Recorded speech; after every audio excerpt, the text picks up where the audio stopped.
네, 이제 이번 주말 대선 후보 등록을 하면 각 후보들은 본격적인 선거운동에 들어갑니다. 그 전에 승기잡기를 위한 총력전에 나서고 있는데요. 특히 문재인, 안철수, 문재인 두 후보의 신경전도 상당히 치열합니다. 지금부터 유영화 개관 해설위원 이동우 선임기자와 함께 정치권 상황 분석해 보도록 하겠습니다. 안녕하십니까? 네, 안녕하십니까? 네, 안녕하십니까? 예. 자, 먼저 주요 후보들 움직임 하나씩 좀 살펴보도록 하죠. 민주당의 문재인 후보 어제 제이노믹스라는 새로운 경제 정책을 공개를 했습니다. 어떤 내용인지 관련 발언 들어보도록 하겠습니다. 사람에게 투자해 기업과 국가의 경쟁력을 살리는 사람 중심의 경제성장 구조로 바꾸겠습니다. 보육, 교육, 의료, 요양, 안전, 환경과 같은 분야는 시장에만 맡겨두어서는 한계가 있습니다. 국민 누구나 제대로 공급받을 수 있도록 국가가 과감히 지원하겠습니다. 네, 경제 정책을 내놨는데요. 결국은 그러니까 일자리를 만들기 위해서 재정을 더 3.5%를 7%까지 네. 늘리겠다. 이런 얘기 아니겠습니까? 약 4년 동안 예상치가 150조 원 정도. 예. 그러니까 과감한 재정 투자로 인해서 일자리를 많이 만들고 그걸 통해서 단기적인 경제 회복에 대한 처방을 내리겠다. 특히 이제 일자리 문제는 청년들하고 완전히 결합되어 있는 부분 아니겠습니까? 그렇죠. 그러니까 문재인 후보의 지금 적극적 지지층들, 청년을 향한 어떤 선호적인 공약일 뿐만 아니라 기존에 생각했던 어떤 분배보다도 이 재정 투자를 통해 성장을 통해서 실제로 단기적인 경제 처방을 내리겠다. 그렇게 보여진 것 같습니다. 네. 예. 근데 이제 여긴 돈이 드는 거 아니겠습니까? 재정을 늘리다 보면. 그런데 지금 거기에 대한 세수 부담, 지금 정부 재정이 그닥 썩 좋은 것도 아닌데 이런 얘기들도 나오고 있는 것도 사실이거든요. 그렇죠. 그렇기 때문에 만약에 이런 그 정책을 펴는 데 있어서 돈이 많이 든다 하면은 국민들을 설득해 보겠다는 얘기도 이제 문재인 후보가 지금 하고 있는 거 아니겠습니까? 예. 왜냐하면은 그 증세 없는 복지를 박근혜 전 대통령이 주장을 했다가 예. 유승민 그 원내대표와 이제 그 문제로 결국 갈등을 빚었던 거 아니겠습니까? 증세 예. 없는 복지는 허구다, 예. 거짓말이다 이렇게 하면서 그렇게 말하면서 이제 당시 유승민 원내대표와 박근혜 전 대통령 사이에 아주 결정적으로 이제 틀어지는 그런 계기가 됐던 것인데 이와 관련해서도 이제 이 문재인 후보 입장에서는 만약에 어떤 이 복지 분야라든지 어떤 일자리를 강화하는 측면에서 어느 정도 이제 증세가 필요하다면 국민들을 설득하겠다 이런 의지는 피력하고 있습니다. 그렇지만 그 과정에서 어떤 국민적 반발이 일어날 가능성도 배제할 수 없거든요. 그렇기 때문에 이 부분을 여하히 설명해내느냐에 따라서 문재인 후보의 그 정책이 힘을 받을지 힘을 받을 수 없을지 그 부분이 이제 결정될 수도 있을 것 같습니다. 예. 아무래도 이제 문재인 후보는 이런 공약들을 통해서 준비된 대통령이다. 경제 공약도 잘 짜여져 있다. 이런 점을 강조하려 했던 것 같습니다. 안철수 국민의당 후보는 4차 산업혁명을 이끌 미래 대통령이라는 이미지를 강조하고 있는데요. 안 후보의 발언도 함께 들어보시겠습니다. 융합이라는 것은 버무려지는 게 아닙니다. 이건 하나로 합쳐지는 겁니다. 전혀 개념이 틀리다는 거 말씀드리고 싶습니다. 대통령 직속 4차 산업혁명위원회 같은 형태는 그건 굉장히 낡은 사고방식이라는 거 말씀드립니다. 그거야말로 1차, 2차, 3차 산업혁명 시대 때 그 낡은 사고방식에 의한 계획인 것이고 지금 4차 산업혁명 시대를 그렇게 끌고 가다가는 오히려 민간의 자율성을 훼손하고 엉뚱한 방향으로 가게 된다는 것. 예. 사실 안철수 안랩은 3차 산업혁명을 이끌었던 그런 컴퓨터, 인터넷 쪽이라면 그거보다 네. 앞서 인공지능 쪽이라든가 4차 산업혁명도 본인의 이미지와 맞다 이렇게 생각을 하는 것 같죠? 그러니까 요즘에 이제 우리나라도 초등학교에서 이제 코딩 교육이 아마 강화되는 것 같은데 예. 컴퓨터 랭귀지를 아는 사람이 이제 안철수가 아니냐, 캠프에서도 그렇게 얘기하더라고요. 예. 유일한 사람 아니냐, 그런 사람이 세계 경쟁력을 갖는다라고 얘기하는데 결국 이제 4차 산업혁명은 안철수 후보가 보는 관점과 문재인 후보가 보는 점이 좀 다르다는 거죠. 안철수 후보 비판은 이 산업혁명, 그리고 이것은 시장에 맡겨야 된다는 것이죠, 결국. 그래서 국가는, 정부는 어떤 일을 해야 되냐 하면 그걸 뒷받침하고 방향을 틀어주고 거기에 투자를 해야 되는데, 문재인 후보는 4차 산업혁명을 대통령 직속계로 둬서 국가가 또 그걸 주도하려고 한다. 그건 4차 산업혁명이 아니다. 민간이 주도해야 네, 된다. 창의력이 발휘될 수 없다. 뭐 그런 비판의 요지라고 생각됩니다. 예, 그러니까 네. 심상정 후보 같은 경우는 정부 주도로 어떤 가야 된다라고 얘기를 하니까 또 거기에 이제 대립각을 세워서 내가 잘 아는데 이거는 정말 민간이, 정말 안철수 연구소 같은 민간이 해야 된다, 뭐 이런 얘기를 하고 있는 것 같아요. 창의력이라든가 그런 부분들은 정부의 방향이 중요한 것이지, 국가의 어떤 주도하에 박근혜 정부에서 그런 걸 좀 많이 하지 않았습니까? 예. 그런 부분들은 창의력이라든가 인성 능력이라든가 이런 부분을 발휘하기가 어렵지 않느냐라는 것이 안철수 후보의, 문재인 후보에 대한 비판의 요지입니다. 그런가 하면 저희들이 안철수 후보의 10대 공약을 어제 발표를 했는데 정리를 좀 해보도록 하겠습니다. 그 첫 번째가요, 튼튼한 자강 안보입니다. 물론 일자리도 있고 민주주의도 있습니다만 첫 번째가 자강 안보. 아무래도 최근에 한반도 상황과 맞물려서 보수층 공략이다라고 볼 수 있는 거 아니겠습니까? 그렇죠. 지금 뭐 아시다시피 뭐 안보 이슈가 지금 상당히 부각되어 있는 상황 아니겠습니까? 예. 그러다 보니까 이제 첫 번째 공약을 이제 튼튼한 자강 안보로 삼은 것이죠.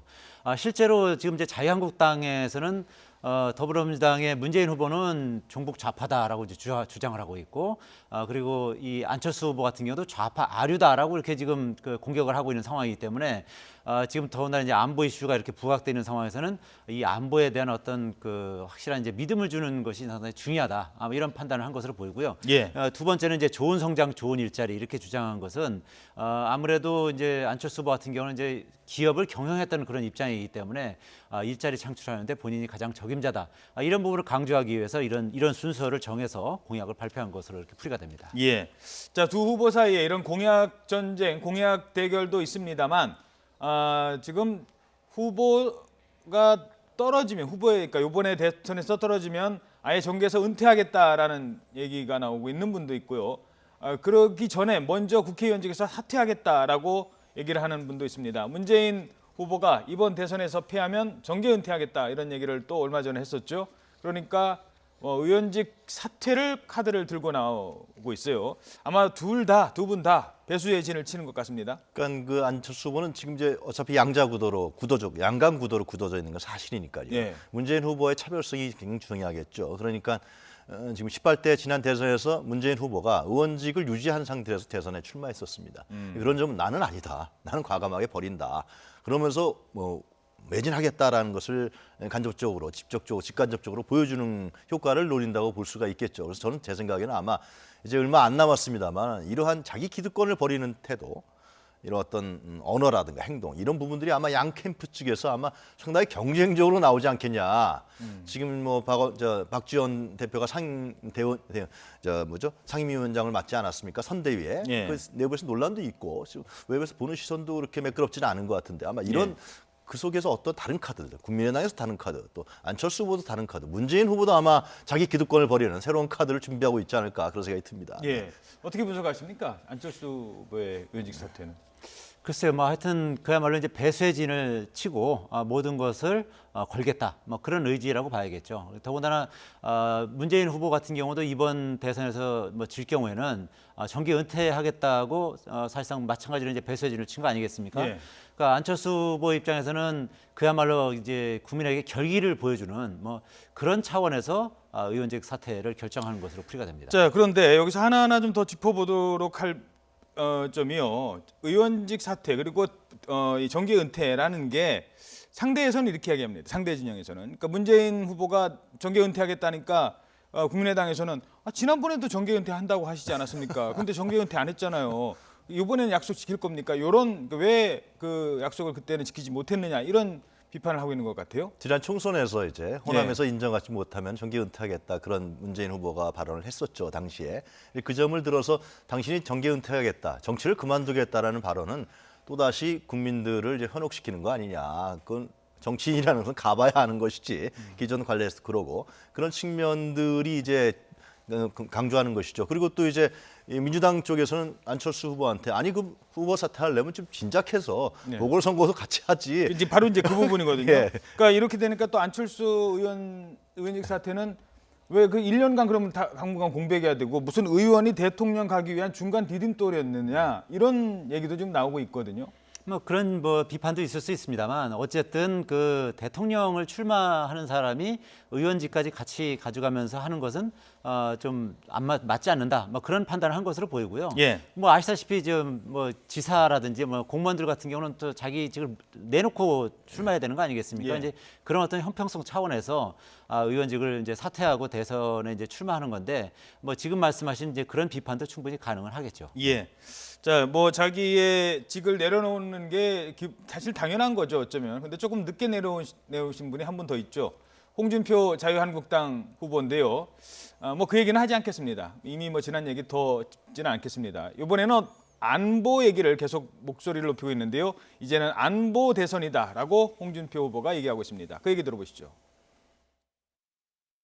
사드 배치뿐만 아니라 이제 전술 핵무기도 도입을 하는 것이 핵 균형으로서 남북 간의 무장 평화를 할 수밖에 없게. 사실 그 안보 얘기 나오면 홍준표 후보는 목소리를 높입니다. 왜냐하면 사드 얘기만 하더라도 뭐 문재인 후보는 다음 네. 정부에 해보자 애매한 전략적 뭐 모호성 뭐 이렇게 하고 안철수 후보는 아예 안 된다고 했다가 지금 입장을 바꾸고 있고 이러다 보니까 무슨 소리냐 안보만큼은 자유한국당 아니냐 뭐 이런 주장을 펼치고 있는 것 같아요. 사실상 문재인 안철수 후보의 최대 약점이 안보 문제인 건 사실이죠. 그 불안정성, 그 문제를 어떻게 해결하냐가 상당히 중요한 선거 전략 중에 하나라고 저는 여겨지는데요. 그런 측면에서 봤을 때 최근에 트럼프 행정부의 강경한 대북 정책, 또 이제 미중 정상회담이 의외로 성과를 냈다라는 얘기가 있지 않습니까? 예. 북핵 압박에 대해서.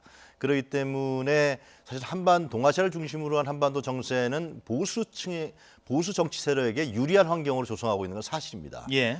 그런데 이제 홍준표 후보는 그런 부분을 상당히 이용하고 활용할 가치가 충분히 있는 것이죠. 환경이 조성됐는데, 근데 두 가지 점이 있습니다. 하나는 뭐냐면 너무 또 이 안보 문제를 대선에 정략적으로 이용하다 보면 국민들이 학습 효과가 있거든요. 예. 그것은 이것도 이게 선거에 이용하려는 거 아니냐 이런 점에 대한 주의가 필요할 것 같고요. 두 번째는 근데 아직도 이 홍준표 후보와 한국당에는 박근혜 전 대통령의 정치적 영향력과 잔영이 남아 있습니다. 이 점이 실제로 주요한 요인으로 작용한다는 것이죠. 그러니까 안보는 변수일 뿐이고 그래서 그 요인들을 어떻게 극복해내느냐. 근데 시간이 너무 짧아요, 실제로. 예. 그런 점들은 아마 또 약점으로 작용할 수도 있습니다. 예. 그러니까 안보 이슈가 이제 양날의 칼입니다. 그게 그렇죠. 물론 1987년에 칼기 폭발 사건 같은 것은 뭐 대통령 선거에 상당한 영향을 미쳤지만 지난 2010년에 천안함 폭침 사건을 그 당시에 그 이명박 정부에서 상당히 많이 활용하면서 그 당시 지방선거에 2010년 6월 지방선거에 상당히 안보 이슈를 많이 부각시켰었는데 오히려 그것이 역효과를 내서 그 선거에서 민주당이 당시 승리했습니다. 예. 민주당이 그때 내세운 캐치프레이즈가 전쟁이냐 평화냐. 1번을 찍으면 전쟁이고 2번 민주당을 찍으면 평화가 온다. 이런 그 이슈를 내세워서 오히려 그 당시 여당이 그 상당히 그 선거에서 그 쓴잔을 마시는 뭐 그런 결과가 있었습니다. 그렇기 때문에 안보 이슈를 지나치게 만약에 활용하는 뭐 그런 모양새를 보인다면 오히려 역풍에 휘말릴 가능성도 있다. 그렇게 볼 수 있을 것 같습니다. 그렇죠. 그런가 하면 어제 우병우 전 수석 영장이 또 기각됐잖아요. 이러니까 홍준표 후보가 여기에 대해서 또 한마디를 했습니다. 이 부분 역시 좀 어떤 전략이 있다고 할까요? 검사 출신, 모래시계 검사 출신의 본인의 어떤 장점을 드러낸다고 할까요? 왜냐하면 우병우를 공격한다는 건 결국은 박근혜 전 정부를 공격하는 것과 마찬가지임에도 불구하고 검찰 개혁이 필요하다 뭐 이런 얘기를 한다는 거는 어떻게 보시는가요? 그런데 왜 그러냐면 아시다시피 지금 검찰이 신뢰를 못 얻고 있지 않습니까? 그리고 홍준표 전 지사 같은 경우는 아시다시피 뭐 슬롯머신 사건으로 유명했던 이제 스타 검사 아니겠습니까? 예. 모래시계 검사로도 이제 유명하고요. 그러니까 검찰에 대해서 생리를 뭐 누구보다도 잘 알겠죠. 그러니까 지금 검찰에 대한 개혁이 상당히 필요하다는 그런 어떤 국민적 여론이 있고 최근 이 그 박근혜 전 대통령 탄핵 사건을 계기로 해서 검찰에 대한 신뢰도가 상당히 낮아졌다는 것을 이제 어느 정도 이제 간파를 하고 검찰을 공격하는 것이 오히려 이 선거 전략상 유리하다 이렇게 판단한 것으로 보입니다. 그래서 뭐 수사권도 이제 경찰과 나누겠다는 이제 그런 얘기도 하고 뭐 고위공직자 비리 수사처 같은 것도 필요하다는 얘기도 좀 하고 있고요. 전반적으로 지금 검찰에 대해서 아주 상당히 이 공격하는 것이 여러 가지로 선거 전략상 유리하다. 뭐 이런 판단하에 이런 지금 얘기들을 하고 있는 것으로 이렇게 풀이가 됩니다. 예. 뭐 우병우 전 수석 얘기는 어제도 나눴습니다만 검찰 개혁이라는 이 목소리는 어느 정부가 정권을 잡아도 계속 나올 것 같아요. 지금 우병우 전 수석 뭐 예를 들어서 이대 교수들은 다 구속됐잖아요. 네. 국정농단의 몸통 뭐 저 꼬리까지도 다 구속이 된 마당에 이걸 감시하고 지켜봐야 되고 분명히 알 거라고 충분히 의심이 가는 사람은 지금 2번 영장 기각되고 네. 이건 납득하기 좀 어려운 측면이 있거든요. 그러니까 검찰에서는 뭐 항변을 하고 있습니다. 절대 저희 검찰이 성의를 최선을 다한 것이다라고 얘기했지만은 국민들 정서상으로 봤을 때는 아이 또 우병우 사단이 아직도 남아 있는 것이 아니냐. 그리고 자기 검찰 봐주기 어떤 행각이 있었던 거 아니냐 이러한 그 의심을 할 수밖에 없는 상황이기 때문에 상당히 검찰 개혁 문제, 뭐 공수처 문제라든가 검경 수사권 조정 문제 이런 부분들은 아마 모든 대통령 후보들이 다 내걸 거라고 예상됩니다. 예, 알겠습니다. 자, 안보 이슈로 역전을 노리는 또 한 명의 후보가 있습니다. 유승민 후보인데요. 유승민 후보의 발언도 함께 들어보도록 하겠습니다. 각 당의 경선이 끝나고 나니까 이제 더 이상 진보표나 호남표를 의식할 필요가 없으니까 이제 와가지고 보수표 얻기 위해서 사드 배치에 대해서 말을 바꾸고 한미동맹에 대해서도 말 바꾸고. 사드 얘기 나오면 유승민 후보도 처음부터 강력하게 그렇습니다. 주장을 했기 예. 때문에 할 얘기가 많았을 것 같아요. 유승민 후보의 경력이라든가 어떤 뭐 토론이라든가 이런 컨텐츠를 보면 사실상 내용이 있고 알찬 건 사실입니다. 상당히 합리적인 부분들이 있다라는 것이 일반적인 평가인데 그러나 이제 거기서 탄핵 찬성하고 나와서 이 바른정당이라는 지지 기반이 이제 제대로 형성이 안 돼 있는 것이죠. 사실은 중도 보수층에 대한 지지 기반을 해야 되는데 이 중도 보수층들은 유력 대권 주자인 안철수한테 가버렸단 말이죠. 그럼 이제 TK를 중심으로 한 정통 여권 보수층을 데려와야 되는데 여기는 또 자유한국당이 다 버티고 있단 말이죠. 그렇기 때문에 상당히 어려운 상황. 또 이제 그 경선 과정 중에서 이제 남경필, 유승민 후보 간의 이런 그 어떤 단일화 논쟁 이런 부분들도 바른정당의 정체성을 제대로 정립하지 못하는 이런 측면이 있었기 때문에 저는 제 생각에 유승민 후보가 좀 길게 보고 말이죠. 예. 이 중도 보수층들을 향한 표심에 향한 구애 작전을 가야지 않겠냐 그런 생각이 듭니다. 네. 예. 뭐 지금 말씀하셨습니다만 유승민 후보가 왜 이렇게 안 뜰까요? 뭐 여러 가지 분석을 좀 하고 있습니다만 뭐 어떻게 보십니까?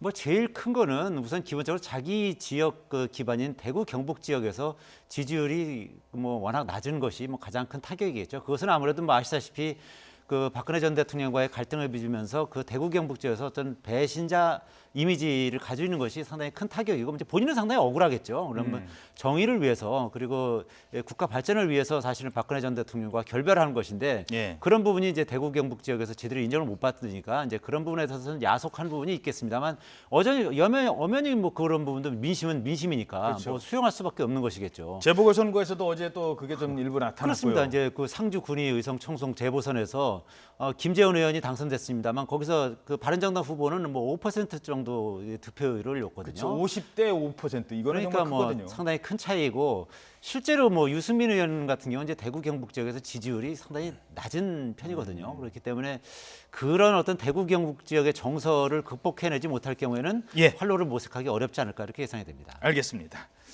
자, 대선까지 이제 26일밖에 남지 않았습니다. 판세를 요동치게 할 변수는 아직 많이 남아 있습니다. 그래서일까요? 이 선두권을 달리는 두 후보 있습니다. 문재인, 안철수, 안철수, 문재인. 두 사람이 어제 한 3번 만났는데요. 별로 이렇게 아는 척을 하고 싶지 않은 순간인가 봅니다. 서로 어색한 분위기를 자아냈다고 하는데요.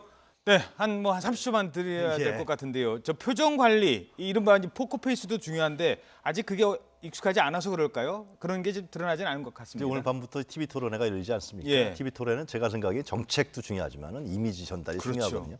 국민들이 이제 그 후보자의 이미지, 어떤 리더십을 갖고 있느냐 이런 점이 중요한데 저는 개혁의 정도에 있어서 좀 차이가 있는 것 같아요. 문재인 후보는 개혁의 속도와 정도를 상당히 깊이 있게 확실하게 분명하게 하자라는 것이고 안철수 후보는 개혁을 좀 서서히 하면서 통합을 통한 개혁을 끌어나가자라는 것인데요. 제가 봤을 때는 그런 차이가 이제 과연 촛불 전국 이후에 우리 대한민국 건설하는데 어떤 후보의 리더십이 중요하냐 아마 이러한 부분들 유권자들이 깊이 있게 보지 않을까 생각합니다. 그렇죠. 오늘부터 이제 5차례 걸쳐 TV 토론이 있는데요. 오늘 밤부터 시작된다고 합니다. 네, 지금까지 유용화 개관해설위원 그리고 이동우 선임기자였습니다. 두 분 고맙습니다.